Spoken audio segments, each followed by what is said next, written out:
Hi, and welcome to NTID, one of the 9 colleges at RIT. My name is Mark J. Myers. My first time hosting Hey Listen Talk Show. So be patient with me a little bit. We will be talking about leaving home for college. I will talk with an administrator of NTID, the parents of a deaf student, and a couple of deaf students themselves. Hey Listen, we'll be right back. Now, a word from our sponsor.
Hello. In our audience, we have new students who will be entering NTID. They are currently participating in the SVP, that's the Summer Vestibule Program. It's a program for incoming freshmen in the fall. The program lasts a month. With us we have Dr. Alan Hurwitz. He is responsible for overseeing the program. Alan? Hi there. Now, let me ask you a question. Can you explain in detail what SVP involves? Okay. SVP is an acronym for the Summer Vestibule Program. This was established way back 20 years ago in 1969 when we felt that students needed to have a starting point, something that would help them explore different areas of interest and help them in their sampling of different careers. Many students aren't sure what they're looking for in terms of a major. We found that every student who enters NTID seems to have a firm belief of what major they would like. But sometimes they find out, well, actually about 65% of these students change their major. So we established SVP. That's right, 65% of the students change their major. So we established SVP to welcome students into NTID. The first time we ran SVP in 1969, it was a year-long program. Over time, we made changes in the program, reducing it to a 10-week program and then even further to a 4-week program. Is it required of all students who enter NTID in the fall? Yes. SVP is a required program for all students who have not yet selected a major or who have not been accepted into any program. But for those who have already been accepted to one of the other 8 colleges at the Rochester Institute of Technology, they're not required to come. But all other students are required to attend SVP. And how many students you have in this year's SVP program? In this year's program, we have 280 students.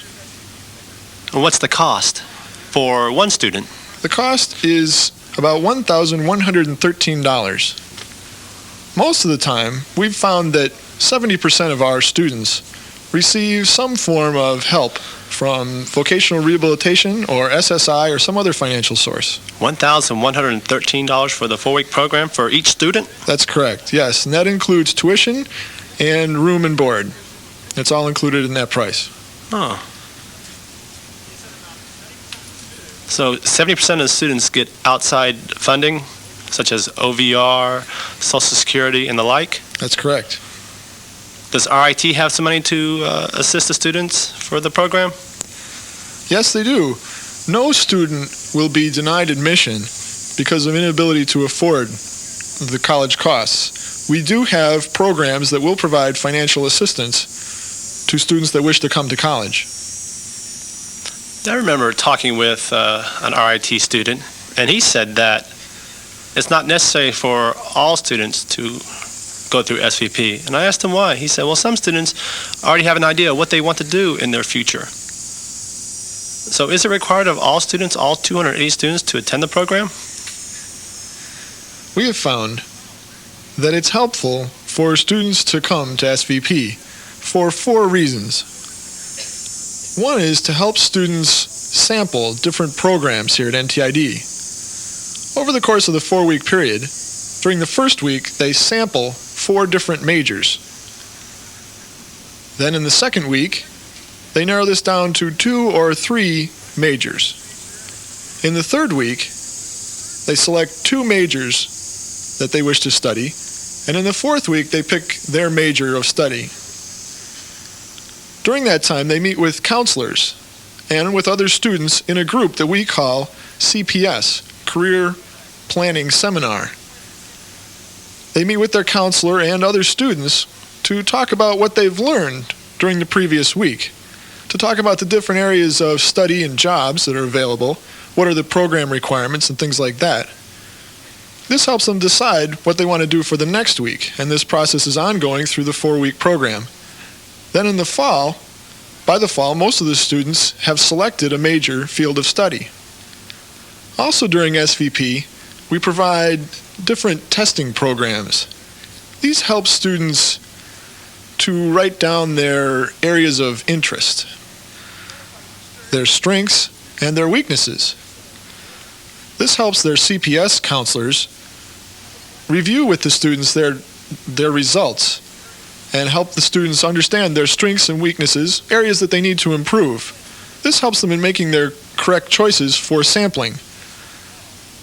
Also, this helps in the fall to determine what courses they want to take. During the program, we found that many students who come to college are arriving here for the first time.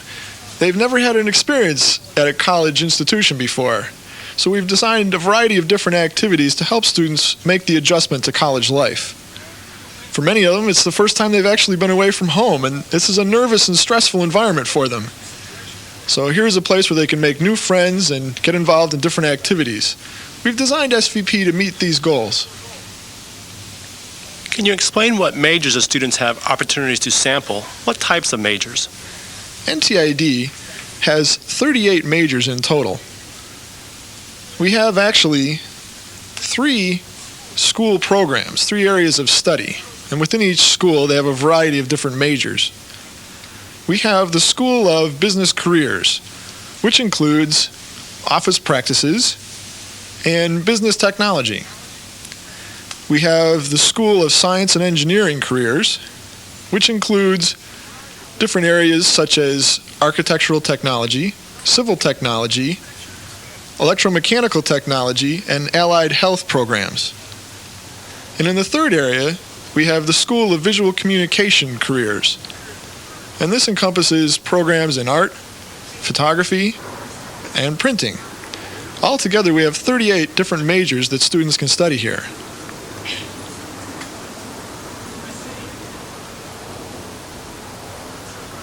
Some of the students who come here already have an idea of what they want to do in their career. Is it still necessary for them to come and attend? As I said before, all students are required to make their first, second, and third choices of major prior to coming to NTID. This gives us a general idea of what they're looking for. And we've found that 65% of the students do not take their first choice after going through the 4-week sampling program. They've changed their minds because they've never been exposed to the different job areas in the past. Many times the student thought that was the career for them, or the parents had encouraged them to take a certain career, or their teachers had recommended that this would be a good area of study for them. But upon the student coming here and realizing there's 38 different programs and going through the sampling process, and also finding more about themselves through the testing process, they find out their areas of interest, their areas of skill, and their goals. And these modify their choices. And this is the main reason we strongly encourage all students to come for the SVP program for the entire 4 weeks. However, for those students who have already applied to another college at RIT and have been accepted into one of those programs, they can join the SVP program. They're not required to come for the full 4 weeks. But we've found that many students that have already been accepted into one of the other 8 colleges at RIT have elected to come for the full 4 weeks of SVP because they want to meet new friends and just get a good early start in college life. And for many of them, it's the first time they're away from home, and they're very excited to come to college. Now, the program is 20 years old, like you said, established in 1969. Why don't the other colleges at RIT offer similar programs for their hearing students? And what about other universities or colleges that don't have similar programs? Is it unique to RIT, or is it at other colleges too? NTID's programs are unique. They're a bit different from other programs. But most colleges and universities, not all, have their own orientation programs. Here at RIT, we call it the SOS program, Student Orientation Services. This requires students to come a few days prior in their freshman year to learn more about where the buildings are on campus and to meet with their department chairperson to select the right courses in planning for the fall quarter. We encourage our students to go through the SOS program, but for many of them, they've already learned a lot of the information that is presented in the SOS program. One reason why we've established the SVP program is because this is a technological institute, and we require students to choose a major immediately. We want to give them enough time to sample different areas of interest so that they pick the proper major for themselves in the fall. Other colleges and universities have students that aren't required to pick a major perhaps until their second or third year. But here, students are required to choose a major immediately. So that's one reason we've set up this 4-week SVP program. Well, there are other technological institutes around the country that don't have SVP programs. The other colleges at RIT have different entrance requirements. They require students to take SAT exams, and they require application to a specific major and to be accepted into that major. At NTID, by law, we cannot give tests before the person arrives at school. So what we require of students is that they be United States citizens, that they must have an overall 8th grade achievement level, and that they be deaf. Those are the only requirements that we're able to establish. So we established the SVP program to help us get to know the students better and to help them find out what their areas of strength and weakness are in preparation for selecting a major.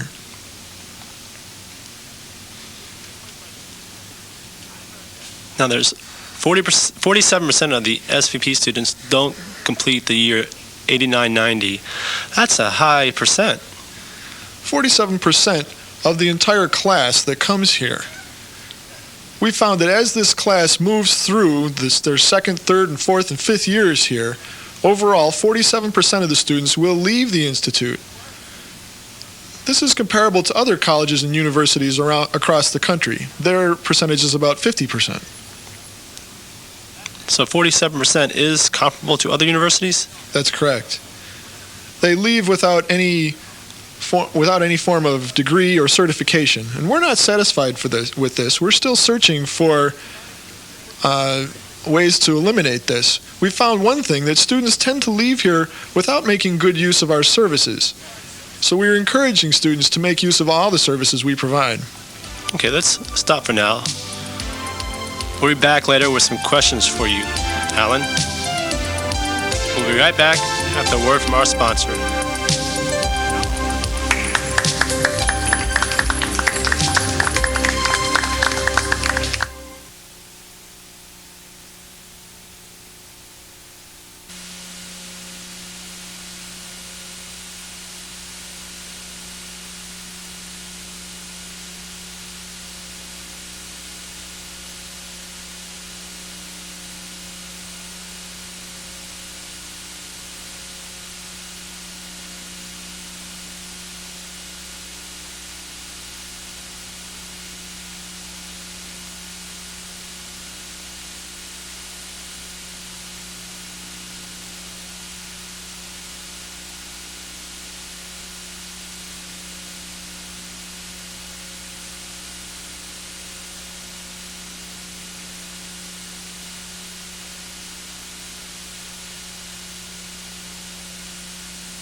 Hello. We have with us now as our guest the parents of a deaf student. This is Michael Locke, Sr., and his wife, Bonnie. Their son is in the audience. How has your past weekend been here? Oh, it was great. We had a great time. We had a chance to meet some of the deaf students and the staff and really enjoyed our weekend. Oh, yes, I agree. Did you find Rochester a nice place? Much different from Syracuse? Well, it is different, yes. The Rochester deaf community is so large. We had an opportunity to meet a lot of good people. In Syracuse, the deaf community is much smaller. So that was the difference we noticed. A wonderful experience your son will have here for the next 4 years, probably. Do you feel ready to let your son go away to college, to leave home? How do you feel? Yes, I feel ready. Yes, we'd already begun to let go as he was growing up. He attended a mainstream school, a Christian school. But there weren't really enough deaf students there that he could be friends with. There weren't many deaf students at the school. He could get involved in sports activities, but he didn't really have that many friends. So I encouraged him to come here to NTID, where he'd find many more deaf friends, and he'd be able to participate in school and sports and church activities. We didn't want to see him be a spectator, always sitting back. We wanted him to get involved so he could gain that sort of experience. You're happy that your son will have the chance to be involved in the deaf world, meeting all the deaf students from across the country and not experiencing the loneliness he might at some other school. And he'll have chances to learn and grow. You're happy to see your son here. That's true. How many children do you have? 2, Michael Jr. and who else? Todd is hearing. Oh, he's hearing. Huh.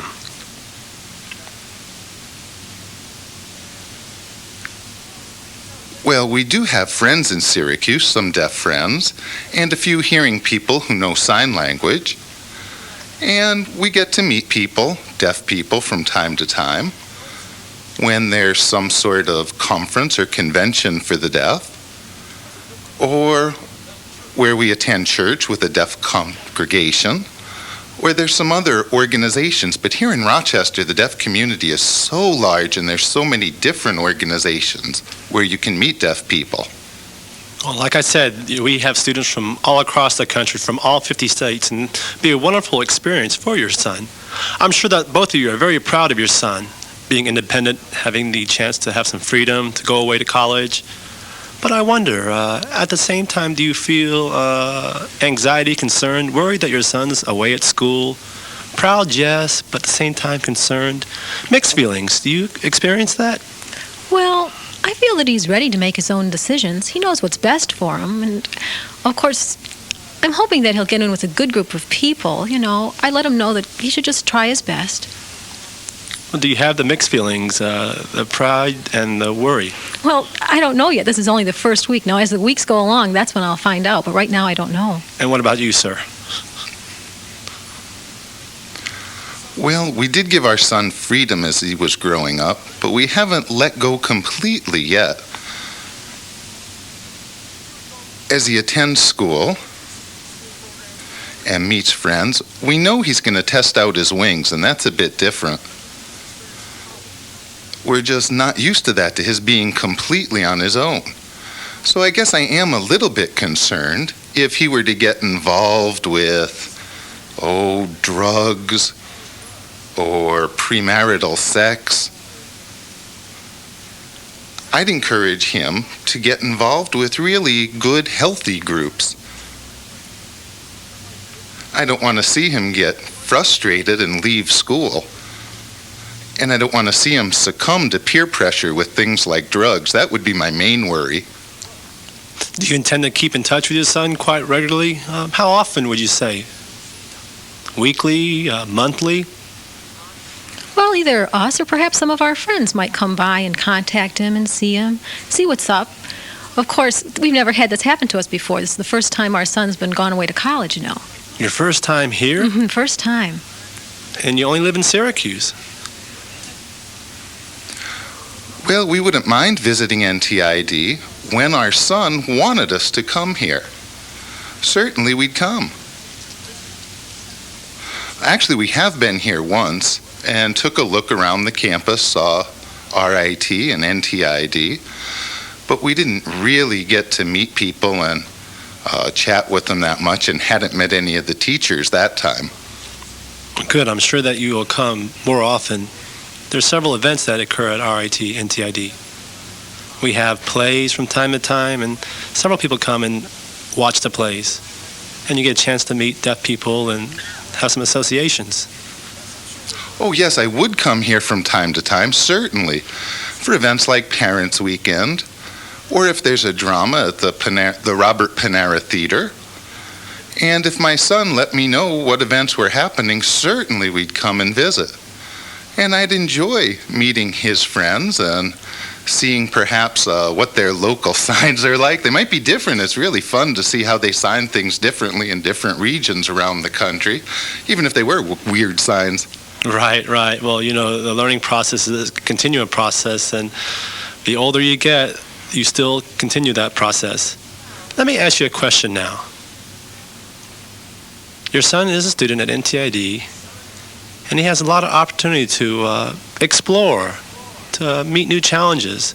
It's a new beginning, a new part of his life. You're letting go, and the two of you are becoming older, and the separation gap is becoming larger. He's depending upon you less and less, and you're going farther and farther apart. How do you feel about that? Do you experience those feelings? Well, my son is deaf, the same as I am, so there's a bond there. But of course, when he starts a family, or maybe when he goes off and has a job, he might move further away. That's all right. I don't mind. It's up to him. Oh, certainly I'd let my son live at some distance from us. I understand, too, that we'll keep in touch by letter or by phone. And if I'm not working or retired or on vacation, I could visit him at his house and catch up there. I'm sure we won't stop seeing each other. Even after he's done with school, we'll be keeping in touch. Well, good. Okay. Now, what are your highest expectations for your son? Well, I'd encourage him to find a good job, a job in an office. I wouldn't want to see him in a job with low status or low pay. I'd like to see him find a good paying job and developing a good set of friends, good people. Whether they're deaf or hearing doesn't really matter. Just so he finds a good job through school and has a lot of deaf friends. That'd be great. Finding good employment. And what about you? Well, there was something I wanted to add. Like, for instance, perhaps having a job at the school here, preparing sandwiches. That's not what I want for his future. That's why he's coming to college, to get a better job. And I know it's a slow process, but I'm sure he'll get a better job in the future. Sure. You wouldn't want your son to have a blue-collar job. You'd much rather see him get a white-collar job, right? Right, that's what I want. Do you have any idea what particular kind of job you want your son to have, and what type of work in the office he'd want to do? Well, like I said, maybe something like accounting or something like that. But that's why he's coming here, to find out for himself, understand more, and to get more information. I myself don't know. So he's not sure, and the SVP program will assist him to choose what will be best for his future. Yes. Yes, he's come here to find a major. And this is a great school. They have a lot of technical majors, and also the teachers he'll be working with can help him as he's learning. Here the teachers are able to sign, so that really helps the learning process a lot, and that's why he chose to come here to NTID, so he could get a good job, and that'll be facilitated here. Sure. Did you find SVP expensive? What is the cost? Well, of course, again, this is my first time. It seems expensive, but then I don't know the cost of other colleges. I've never heard about other costs. Well, Alan just said, what, $1,113 for the 4 weeks. Whew, that's a cost. Did you have any outside sources to help you pay for that? Oh, yes. OVR, the Office of Vocational Rehabilitation, is helping out here, but only while he's in the summer vestibule program. After he finishes SVP, I don't know if OVR will be willing to support him, unless perhaps he gets SSI, Supplemental Security Income, first. And if he's not accepted for SSI, then OVR might not be willing to support him.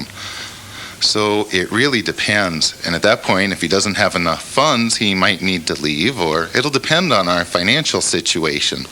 If we can't find sufficient finances to support his efforts here at NTID, we'll have to let him know that we can't afford to pay for you and you won't be able to continue school. You'll have to leave.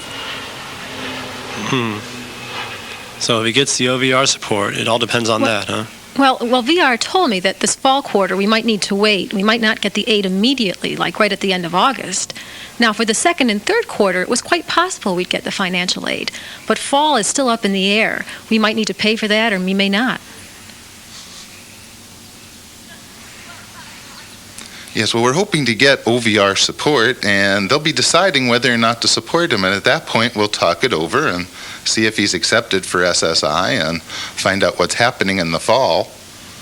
And we'll see how it works out. He might get the support and he might not. Well, I hope the best of luck for you in the coming months, and I hope you get the support that your son needs. Let's hold off for now. Go on to our next portion, and we're going to have some questions for you at the end of the show. Hey Listen will be right back in a minute. Now, a word from our sponsor.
Welcome back to Hey Listen.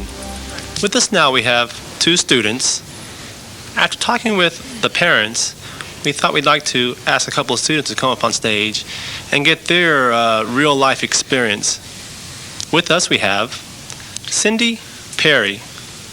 She's from Texas, along with Patrick Harkness. He's from Maine. Well, how has your experience here been? Well, it's been so exciting for me. You know, I was really ready to leave home and go off to school. I've just finished high school, and I'm just having my first experience at college life, and I'm really excited. Yeah. You were glad to leave home? Oh, yeah. Did you feel the same? I'm motivated. I was motivated to leave home. I didn't feel I had any good friends at home, so I feel much better here. And I'm trying to experience college life and make the adjustment to here. Yeah, I've got much the same. Do you have any brothers or sisters? I have two sisters, and both are hearing. Two? Yes, and I'm the only deaf member. And your parents are hearing. And what about you? I have three brothers, and one of them's a baby brother. He's 4 years old. Are they all hearing?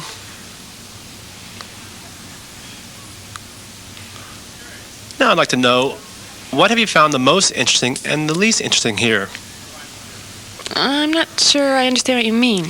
Oh, you've met several friends, so I find that to be the most interesting. What have you found least interesting? Well, there's so many different kinds of majors here.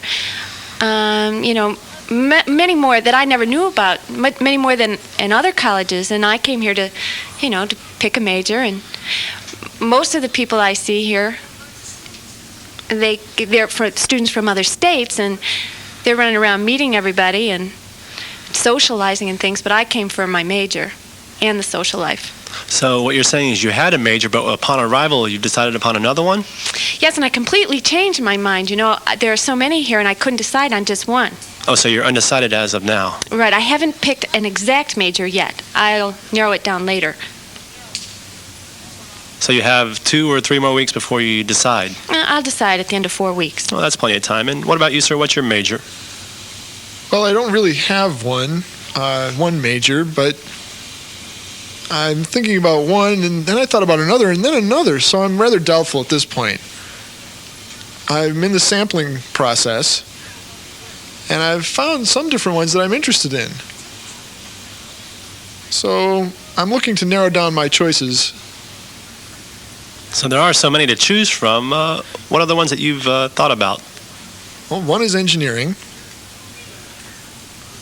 Another is, that I'm thinking about is prosthetics, like makeup and such that you see in the movies and films. Oh. That sort of thing. I'm interested in that. And the third one that I'm interested in is electronics. And I guess that's about it. Okay. So you're thinking about electronics. Well, that's a wide range of majors to choose from. It's probably hard to decide which one you'd like to have for a career out of those 3. Well, like for example, I'm really skilled in art, but there's so many different things to choose from. There's art, there's advertising, creative art, interior design, and I have skills in all on different levels, and it's hard to pick just one, so I'll have to include all kinds of art in the sampling process, and then depending on my skill level, but I do have time to sample them and give it some thought. That's the same for me. I do have skills in art, in the art area, and I'm rather doubtful at this point about which major to consider. Hopefully, I'll narrow down this process through SVP. Sure. Now, if the 2 of you were to win $1 million, say, through a lottery, and you had it in your pocket, of course, you'd still want to look at finding a career for your future, but what would you do with the money? Are you talking about right now, or do you mean in the future? If you won $1 million right now. Well, I guess I would spend it on my college education. And then... $1 million? Well, Come on. Well, I think college is important, and there's students who need help, and so maybe I would set up a fund to assist students who need some financial aid, and I would, set up a program for that and pay half. That's one thing I would spend it on, I guess. And you? I suppose if I had $1 million, well, wow, I'd spend it on necessities, perhaps paying for, I guess it'd be enough money to pay for college and buy things that I really need, and some things like travel. I guess that's all. Would you invest some for the future? Oh. In the future, when I became a millionaire, I'd use the money then.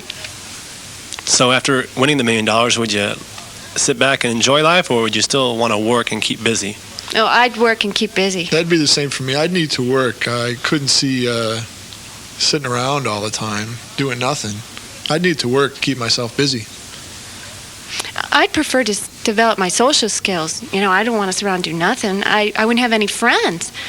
And I want them to have the opportunity to develop their social skills, too. So, since you've been here, what have you done to keep busy during the evenings? Oh, I've been meeting and socializing and making new friends, and maybe we'd get together and plan our schedule for the next day, and suppose we had a test, we'd figure out what we would do, make plans on how to study and stuff, and just hang out. So you like to keep up with your schedules the following day, plan ahead every day. Whenever it's possible, yeah. Okay, and what about you? Well, in my free time, I do try to schedule my time, for the next day. And also, I'm meeting some new friends, some new people here. And I talk with some of the teachers and counselors here. I guess that's it. Are you expecting to join some clubs, organizations, stay active, possibly become president of one of the clubs, organizations while you're here? One of the student associations or organizations that we have at RIT? I'd like to participate if it's possible. In an organization that I set up, I would like to set one up and participate in that if it's possible. But do you have any idea what type of organization, financial club? There's so many different clubs to choose from here at RIT. I know NTID has so many. Well, I feel I'd like to, see what organizations are there, and then maybe I'd pick one to join. There's just so many. Yes, and do either of you two have any experience, Cindy, you in Texas, and Patrick, you in Maine, involved in clubs or organizations or sports at your high schools? I was involved in a lot of organizations. I was chairperson of the drama club. I was a member of the junior NAD. I wasn't vice president or anything. I was just sort of an assistant, a helper, and I just helped set things up. So you're a father and you like to help out. Yeah, I'd rather do the helping, and I really hate to be the organizer, I'd rather just help with the other people. Sure. And what about you, Patrick? Well, I didn't participate much in sports. When I was a senior, though, I did join in some activities and help some people, and I did join a sport. What sport? Wrestling. I liked that. I got some good experience from wrestling. I really enjoyed it a lot, yeah. Do you plan on joining the RIT wrestling team? Yeah, the RIT team. And Cindy, are you involved with any sports? They didn't really have like a football team or anything, so I decided to play intramurals. Sure, okay. What are you doing the next week and the next couple weeks, rather? Well, I'm going to be taking some tests and some evaluations, and so I can decide on exactly what I would want my major to be in the fall.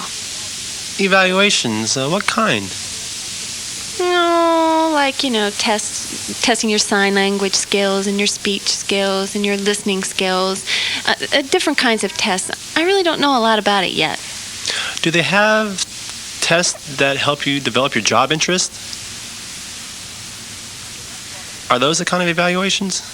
Yeah, some of them depend on your level of skill. Like for example, my major focuses in art, and so I need to take some communication classes. I wouldn't be required to take a lot of math. Now, if my major was engineering, then I would have to take math, so they need to have a specific skill level in order to be able to get in. And Patrick? Well, mine's a similar idea. It sort of depends on the major. And, I'll be doing some things. I'm not exactly sure what. I guess I'll just have to see what comes during the next couple of weeks. Okay, are your parents still here? No. Oh, they left. Do you miss them? Yeah, I miss them a little, but I need to get myself situated, and after I'm settled down, I'll call them. I'll get in touch with them. Oh, I recall the days that I entered college. I went to Gallaudet University. This is some 15 years ago. And at first it was nothing. My parents left, and I was rather pleased, but after a while, man, did I get homesick.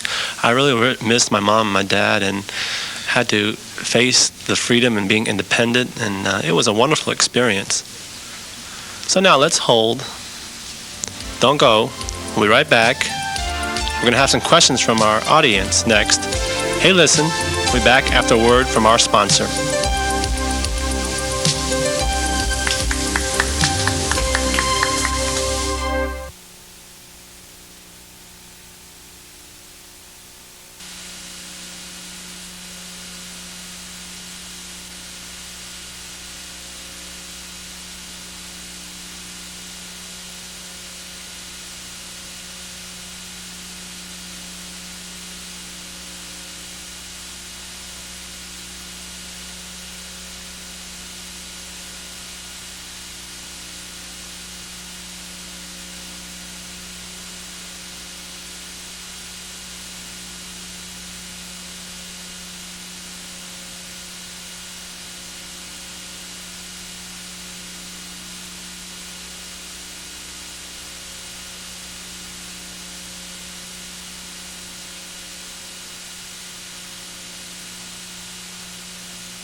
Welcome back to Hey Listen.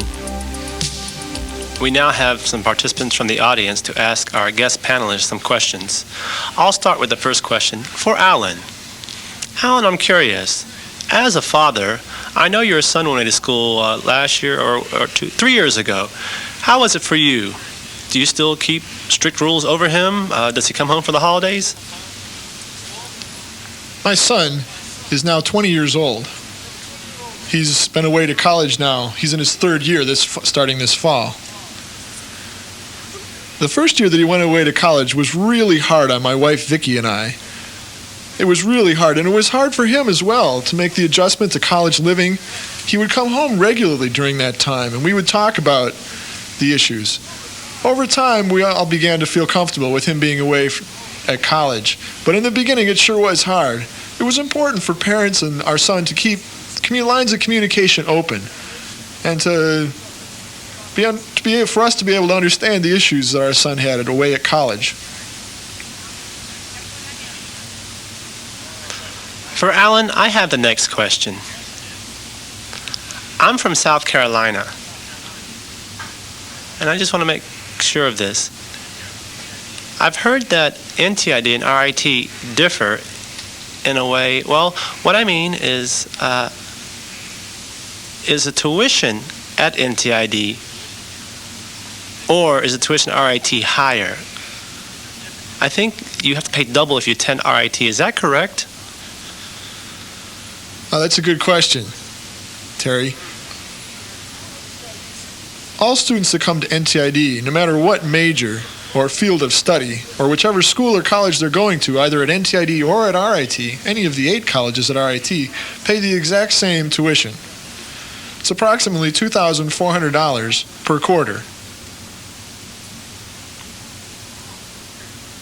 And that's the same at RIT, yes. Well, I was wondering, you were talking before about not being able to afford college. What happens if in the fall someone doesn't have enough money? So you're asking me that question. Okay. Well, as I said previously, no student will be denied admission or entrance to the college because of an inability to pay for it. 70% of our students do get financial assistance from such places as vocational rehabilitation or SSI or other financial sources. For those students that are stuck and really want to come to college and have been turned down by VR and SSI, then we send them to the RIT Financial Aid Office. And there they have students fill out financial aid forms and requests for funds in order to get financial assistance. Their CPS counselor during the SVP program can help them with filling out the forms and the financial information and things like that. But the most important concept here is no one will be denied or sent away from school because of an inability to afford it.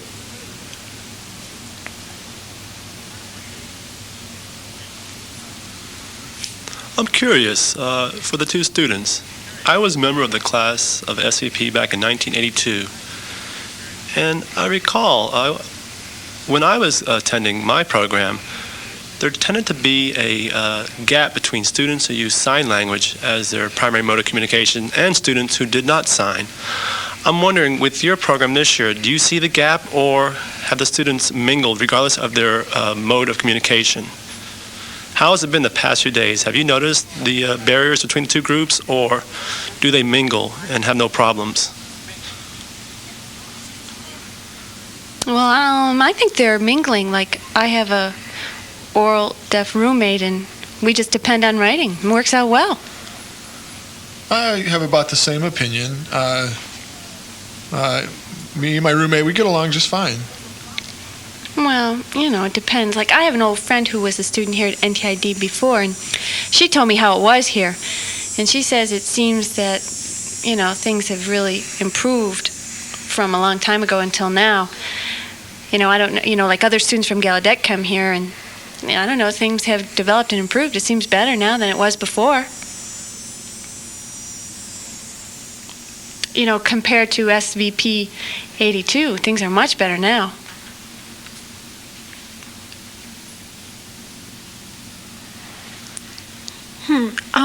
I'd like to ask the two students, or maybe the parents, doesn't matter, either one. What happens if you hate NTID? Will you transfer to Gallaudet College? What do you think? Oh, no, if NTID wouldn't support me, I'd transfer. But I have to find a place that will support me. Well, I think for me, it depends on how well I do here. If things aren't going along well, then perhaps I would transfer. For my son, it depends on him. If he's frustrated in some way, then transferring would be an option.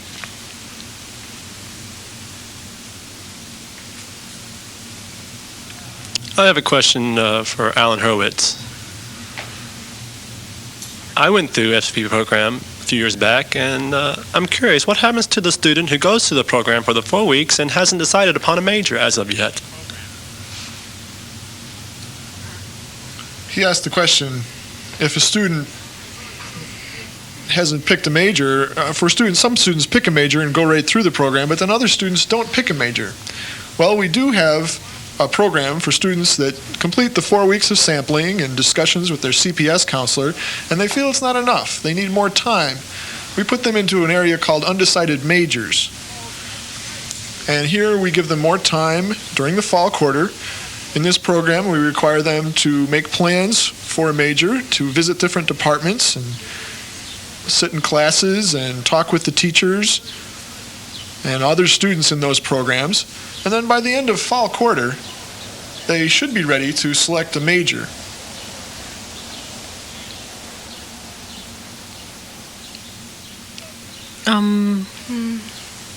Hi there. I would like to respond to this woman's question. She was saying, what happens if someone hated NTID? Would they transfer to Gallaudet? I'd like to say that we have other colleges right here in this local area. They're very good colleges. Students can transfer into them, and they don't really need to go all the way to Gallaudet. And now I have a question for the two of you. Oh, what did I mean to ask? Right, it was about sign language. Now, you use sign language, right? I mean, we all use sign language. Well, I've noticed that students have complained. And, well, maybe that's good. Maybe that's a positive thing. Well, their perspective about teachers is that some teachers don't use sign language, or maybe they don't use it correctly. And it makes it very difficult to learn. And so maybe because of that, they fail the course. I'd like to ask you two students, how do you feel about that?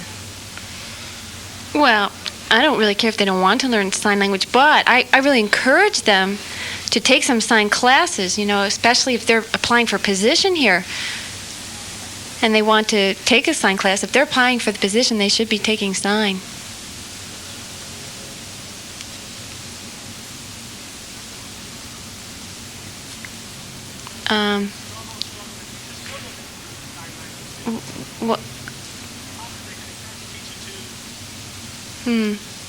Well, excuse me.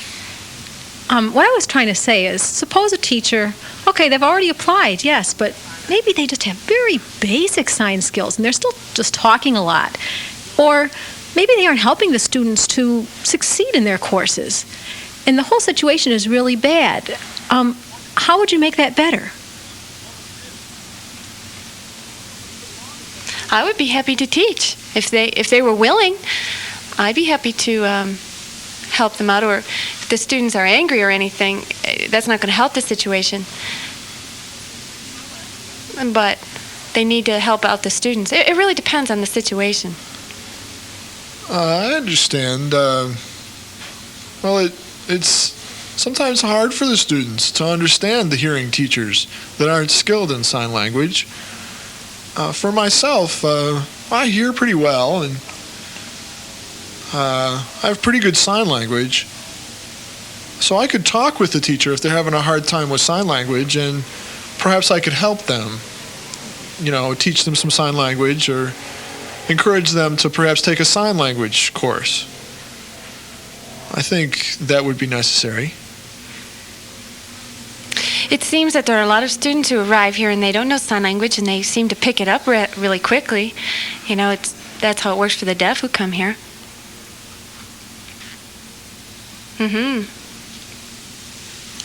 Hello, my name is Patrick, and this question goes to the parents. If your son gets involved with drugs, premarital sex, or does poor in school, and he's not happy, would you let him stay in school, or would you force him to transfer to another school, or come home, or what would you do? Oh, gee, that depends. I'd want to know what the counselor would say about that, what the counselor would decide. I would sit down and discuss it with them, and, gee, I don't know how to respond to your question. I really don't know. I'm sorry. I'd encourage my son to disaffiliate from any group like that and get involved with a better group of people. I certainly wouldn't want him involved in drugs or sex or cocaine or anything like that. I think it'd be wise just to avoid those kinds of people and find a good group or stick it out on his own. But what's important is staying in school here and succeeding. Also, you got to talk to the counselor during times of like that. Yes, that's right. Right. Did you ask me something? Okay, well, now, right now, all the students are getting here to NTID, and they're a little awkward. They're meeting their new friends.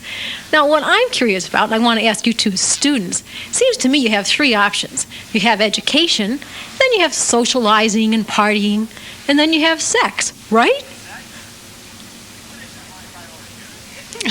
My priority is education.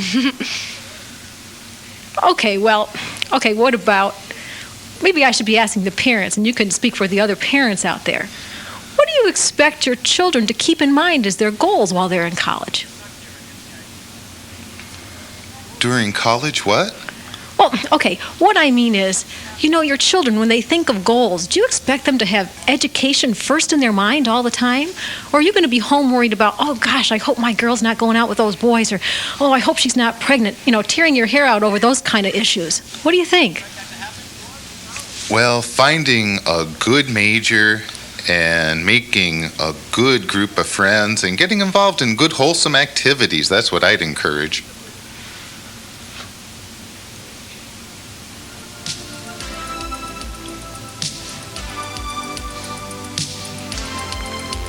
Time has run out for our program today. Let's take a short break. We'll be right back after a word from our sponsor.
Welcome back to Hey Listen.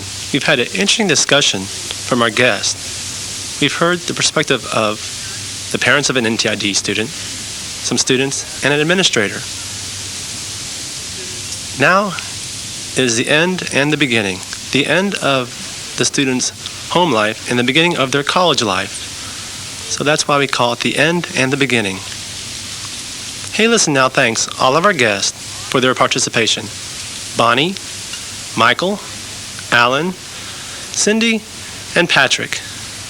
And thanks to the audience for their participation with the questions. Hey, listen, thanks all of our viewers for watching today's show.